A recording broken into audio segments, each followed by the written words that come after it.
Boa tarde a todos e a todas.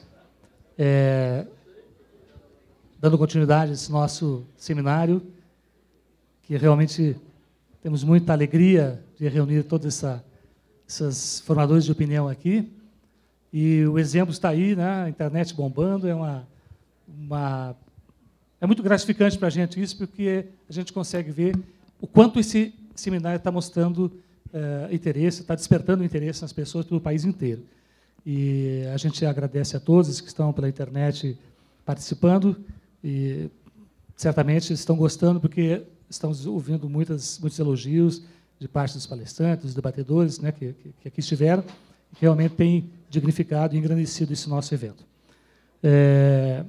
Nós vamos, então, iniciar chamando, para fazer já a sua apresentação, o Davi Salviano, que vai falar, então, sobre o tema que lhe coube.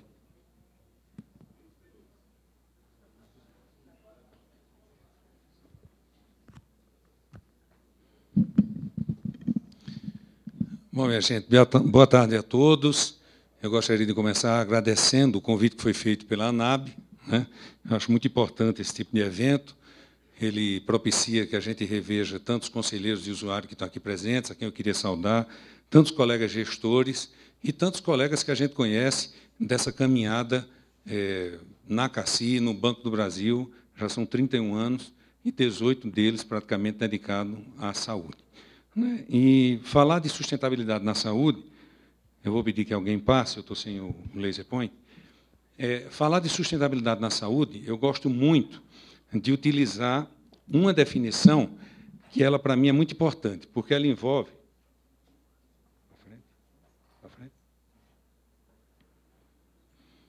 Ela envolve alguns conceitos que a gente tem que o tempo todo estar trabalhando. Não é? Então, essa... Deixa eu ver se é aqui o laser point. Isso. Quando a gente fala de sustentabilidade, a gente fala de consumo de recursos no presente que não inviabilizem o futuro de qualquer organização. Então, é um consumo ordenado, é um consumo organizado. É um consumo que se costuma falar em outros setores, responsável. O que isso significa, então, no setor saúde? Quando eu digo que consumir recursos de forma a garantir sustentabilidade é processos versus recurso consumido versus necessidade, o que se faz com que recursos sejam consumidos no setor de saúde? Por uma razão básica. Ninguém quer adoecer. Ninguém participa de um sistema de saúde para adoecer bem. Ninguém participa de um sistema de saúde para ter uma vida breve. Ninguém patrocina, ninguém financia sistema de saúde porque quer ver seus patrocinados doentes. Então, se o titular do sistema quer saúde, se os financiadores querem saúde, o que faz com que os recursos que são alocados a esse sistema de saúde sejam consumidos? E aí eu trouxe para vocês algumas questões que nós não vamos detalhar, porque elas foram amplamente exploradas hoje, cada um com uma visão diferente, mas, se vocês perceberam, todos os palestrantes aqui falaram, por exemplo, da taxa de adoecimento da população, falaram do número de óbitos e por que ele impacta, por que ele consome recursos, falaram do envelhecimento. Inclusive, nós vamos mostrar aqui, desmistificando um pouco essa lenda urbana que se criou, que o problema de qualquer sistema de saúde é uma população com longevidade. Se é isso, o sistema de saúde ele perde a razão de existir, porque ele foi criado e ele é gerido para que nós tenhamos longevidade com qualidade de vida. E essa longevidade com qualidade de vida, hoje de manhã, foi chamada aqui de felicidade. Então, saúde é um estado que complementa todo o indivíduo. Saúde é algo que se instala definitivamente. Falou-se também hoje, Denise foi muito feliz na fala dela, né, mostrando a experiência que ela tem e as ações que ela está articulando com outras operadoras sobre as desconformidades. Isso é um nome bonito, né, que o Gilberto, que é nosso conselheiro deliberativo, usa e que eu copio dele para não falar daquilo que estava lá na capa da revista Diagnóstico. Vocês lembram uma palavrinha que estava lá? Fraude. Né? Então, essas desconformidades, a gente vai mostrar também a razão delas. e qual é o dever de casa nosso nisso tudo. Essa questão da mortalidade e da morbidade, ela tem uma série de fatores externos, fatores que influenciam o nosso comportamento, mas principalmente fatores que exigem a nossa decisão pessoal. O diretor Carlos Neto foi muito feliz aqui quando ele falou da primeira parte da responsabilidade num sistema de saúde. Ele estava falando sobre a lógica do banco, mas vale para o sistema de saúde, que é a responsabilidade pessoal. Eu e meu cuidado comigo. Se eu não tenho a percepção, se eu não tenho a responsabilidade comigo, dificilmente eu serei capaz de dar meu testemunho de responsabilidade sanitária para o grupo ao qual eu estou inserido. E se esse grupo também não tem, dificilmente o sistema sobrevive. Então, uma parte do comportamento, uma parte do consumo de recursos tem a ver com a nossa forma de encarar o grande patrimônio que Deus nos deu, que é a saúde. Todo o resto você pode recuperar. A saúde, não. Dificilmente você sai de um agravo, de uma doença, para voltar para o estado original anterior a ela. Dificilmente. Então, preservar a saúde é negócio muito para nós e requer a nossa responsabilidade pessoal. Mas tem outros fatores também.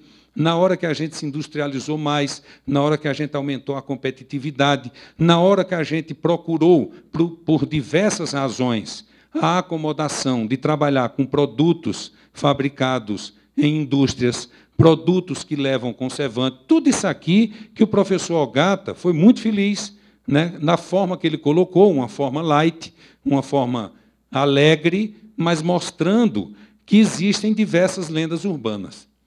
Uma delas é de que alguém é responsável, alguém é fator causador do nosso adoecimento. Cuidado com isso. Nós precisamos cumprir e cobrar as responsabilidades devidas, e eu vou mostrar a vocês por quê.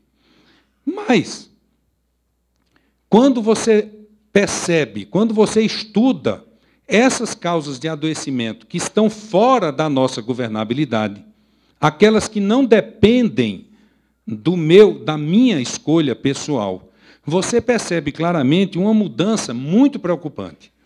Até a década de 50, 46% de todos os óbitos que aconteciam no Brasil eram causados por doenças infecto-contagiantes. E aí eu peguei as mais significativas, Eram o cólera, tifo, a malária, a tuberculose e por aí vai. O que acontece com a doença infecto-contagiosa? Ela tem um grau de previsibilidade muito grande. Se você detecta o vetor da doença, você pode afirmar que essa doença vai acontecer. Se você não combate o vetor, você pode afirmar que vai acontecer uma pandemia, uma endemia ou uma epidemia. Então, a doença infecto-contagiosa não é que ela seja fácil de cuidar, mas ela é previsível. E essa era a realidade quando a CACI foi criada, em 1944, quando os colegas tiveram a visão de querer alguma coisa diferente para os funcionários do Banco do Brasil. O mundo era um mundo formado, era um mundo onde prevalecia a doença infecto-contagiosa. Quando a CACI começa a se reorganizar na década de 90, quando a reforma estatutária, quando ela ganha autonomia e começa a gerir os seus destinos de saúde, as doenças que prevalecem nos óbitos, já respondendo por 83% dos óbitos, são as doenças crônicas não transmissíveis. Por quê? Tem doença crônica transmissível? Tem. Eu vou mostrar daqui a pouco para vocês. Mas essas doenças crônicas não transmissíveis, elas apareceram não de uma forma surpreendente. Não. Qualquer estudo que você fazia sobre o sistema de saúde, você já sabia que a hipertensão, os pacientes hipertensos iam aumentar. Por quê? Porque não estava havendo o cuidado pessoal e não estava ocorrendo as medidas estatais de prevenção. Tá? A gente cuida muito bem, no nosso país, da doença. Vocês vão ver que a gente até ganha dinheiro com a doença. Aliás, os hospitais hoje ganham dinheiro com a desgraça. Não é com a doença. Nem toda doença hoje eles querem ocupando o leito hospitalar. Tá? Eu vou mostrar isso para vocês. Agora, cuidar da saúde é diferente. Cuidar da saúde envolve essa responsabilização minha e esse cuidado com os vetores que estão fora. Lá em 1990, sinalizou-se para nós que as doenças crônicas não transmissíveis, cardiovasculares, neoplasias e aparelho circulatório, diabetes, aparelho respiratório, iriam causar um desequilíbrio nos planos. Por quê? Porque as doenças crônicas não transmissíveis, elas têm baixa previsibilidade e alto impacto. Elas se perenizam. Você não tem como estimar, você projeta, mas você não tem como estimar com um grau de certeza elevado o quanto de pacientes com doenças crônicas não transmissíveis vai ingressar no grupo dos que usam o sistema de saúde a cada ano. Tá? Isso é um fato inegável. Mas o pior é que em 2009 já não são as doenças crônicas não transmissíveis a principal causa de óbito, e sim as doenças crônicas degenerativas. Se for eu, alguém me avisa, viu? Se estiver fazendo alguma coisa errada aqui. Então, doenças crônicas degenerativas, por exemplo, o mal de Parkinson, a doença de Alzheimer, a esclerose, e por aí vai. Então, o que acontece? 72% dos óbitos hoje são doenças crônicas degenerativas, irreversíveis, debilitantes, sobre as quais a gente não tem nenhuma governabilidade. Essas 3 doenças eu coloquei aqui de propósito. Sabe por quê? O diagnóstico delas é excludente. Ninguém pode afirmar com certeza absoluta que a doença que você tem é Alzheimer, porque o diagnóstico de Alzheimer é por exclusão. Não é um diagnóstico fechado. Você testa diversas outras possibilidades e, se nenhuma delas confirma, por exclusão, a hipótese diagnóstica é Alzheimer. Tá? Só com o passar do tempo é que você vai percebendo alguns sinais que são comuns nos pacientes com Alzheimer. Você não tem previsibilidade nenhuma, você não tem como calcular, como controlar o impacto disso. Ou seja, nós saímos de um mundo previsível, um mundo onde a gente podia definir um quantum fixo do nosso salário como financiamento do modelo, e a gente vive hoje num mundo de riscos. E se vocês prestarem atenção, todos os debatedores aqui hoje, cada um com a sua visão, falaram da questão do risco. Falaram da questão de como esse acesso generalizado provoca distorções, porque esse sofrimento, que eu vou mostrar para vocês, não causou resolutividade. Então, achar que a solução para um sistema de saúde hoje, nesse mundo que trabalha com imprevisibilidade de doenças crônicas, vai ser exclusivamente do patrocinador A ou do patrocinador B, é uma ilusão. É um discurso que não se sustenta. Nós vamos ter que quebrar paradigmas. E é engraçado porque não é fácil. A gente, quando está aqui, hoje foi feita a apresentação do Márcio Coriolano, né?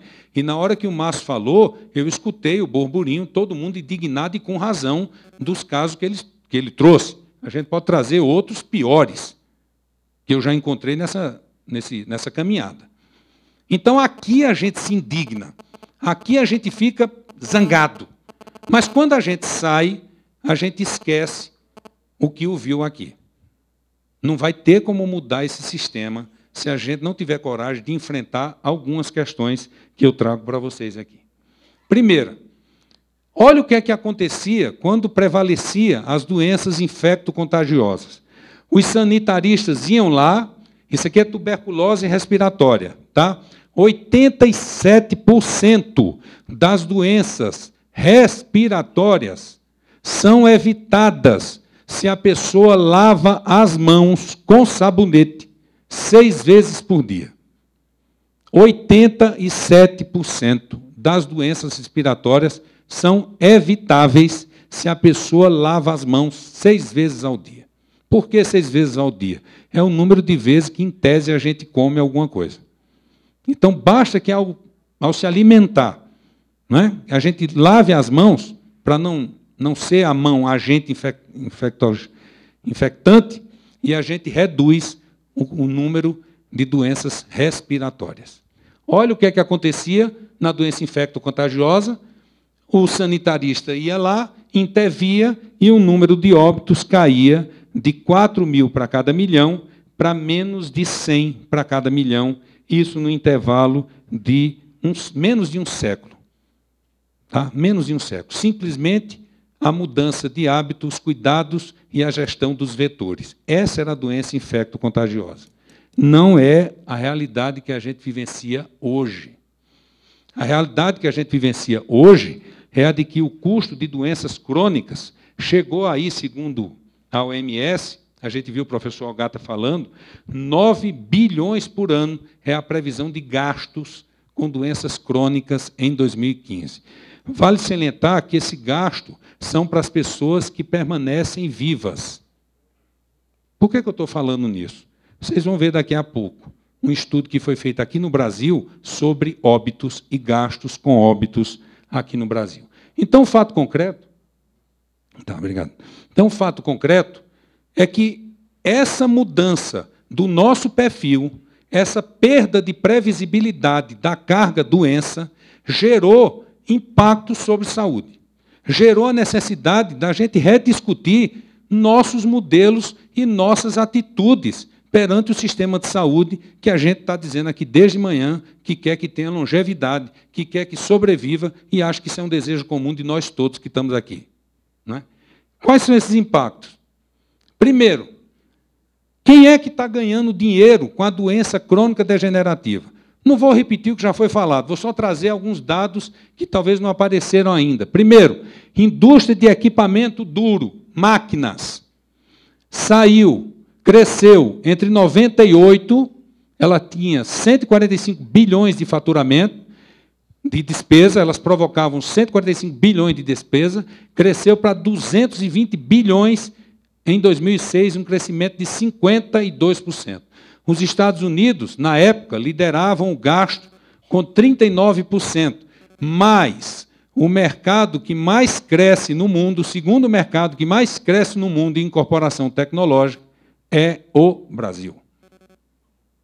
Claro que o nosso PIB, para o PIB americano, a diferença são zeros. Não é assim?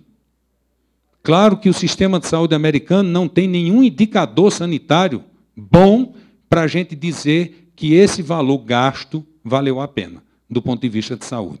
Mas nós copiamos bem o modelo de incorporação irresponsável que se faz nos Estados Unidos. Por isso,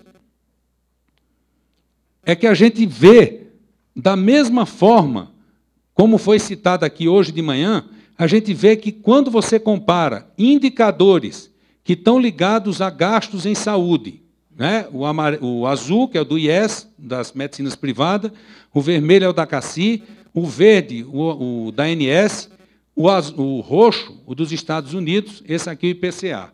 Nenhum deles ganha para a inflação saúde. Por que não ganha? Porque nós tratamos no Brasil de um sistema onde o acesso é livre, onde o acesso é escolhido pelo médico gerador do exame ou pelo próprio paciente, não pelas necessidades de saúde que cada um tem. Deixa eu correr, porque o tempo está acabando. Isso aqui é importante. Eu queria mostrar para vocês o seguinte, e aí rápido. Foi feito um estudo pela Universidade de São Paulo, pela Faculdade de Economia de Saúde, e mostrou o seguinte, ó, na vida da pessoa, 50% de todos os gastos na vida de uma pessoa em saúde acontecem nos 4 últimos anos antes do seu falecimento. Tá? 71% desses gastos todos acontecem nos 4 últimos meses. O detalhe é que, nesse grupo estudado, as pessoas levaram 4 meses internadas para morrer. Ou seja, o óbito e não a saúde é o grande negócio no mercado hospitalar brasileiro. Eu vou repetir. O óbito e não o cuidar da saúde é o grande negócio no mercado de saúde brasileiro. E digo mais, se um paciente hoje não chega numa fase aguda, ou não chega com um quadro que seja do interesse do hospital, mesmo que ele seja portador de uma doença crônica, como Parkinson, como Alzheimer, ele pode encontrar dificuldades de alcançar leitos. E a gente fica repetindo que faltam leitos. Não faltam leitos. Os leitos estão mal ocupados, porque não estão ocupados para resgatar a saúde, estão ocupados para gerar rentabilidade para os hospitais. Então, minha gente, não dá para falar em sobrevivência se a gente não decidir que nós vamos ter que encarar essas questões, que nós vamos ter que encarar essas feras, que nós vamos ter que passar algum tempo sem o médico A ou sem o hospital B, que são lindos, maravilhosos, mas que não estão cuidando da nossa saúde. Esse é um debate que nós temos que fazer, se a gente quer longevidade. Da mesma forma como nós temos que rediscutir a forma de custeio, porque pensar que atribuir um percentual ao patrocinador banco ou ao patrocinador associado, seja quem for, e que com essa injeção de dinheiro vai se viabilizar um plano, por essa situação que eu estou mostrando para vocês do ponto de vista de saúde, dá para perceber que não é. Tem alternativas para conter esse gasto? Tem. Acabou, né? E aí eu queria só mostrar para vocês o seguinte, vou parar aqui, mas assim, o que acontece hoje no mercado? O que acontece hoje no mercado está aqui em vermelho. A pessoa que está sofrendo, seja uma dor, seja um sofrimento mental, seja um acidente, seja um politraumatizado, não importa. Qualquer tipo de sofrimento é tratado hoje pelo mercado como uma oportunidade de você especializar a intervenção. Cada um olha um pedaço dessa pessoa que está sofrendo, como se o sofrimento pudesse ser fragmentado, como se a pessoa pudesse ser dividida em partes. Isso gera o quê? Isso faz com que aconteça hoje o que foi dito aqui de manhã. Alguns estudantes entram em faculdades de medicina, a USP fez uma pesquisa quando eu estava em São Paulo, dizendo que 80% dos que entraram no vestibular daquele ano, eu acho que foi 2010 ou 2011, queria radiologia. Por quê? Porque com o aumento do parque tecnológico e com o variável que se ganha sob pedido de exame, eles não precisavam dar plantão, não precisavam trabalhar final de semana e teriam um rendimento satisfatório com o que eles queriam. Vocês escutaram em algum momento a palavra saúde? Cuidado? Atenção? Humanização do atendimento?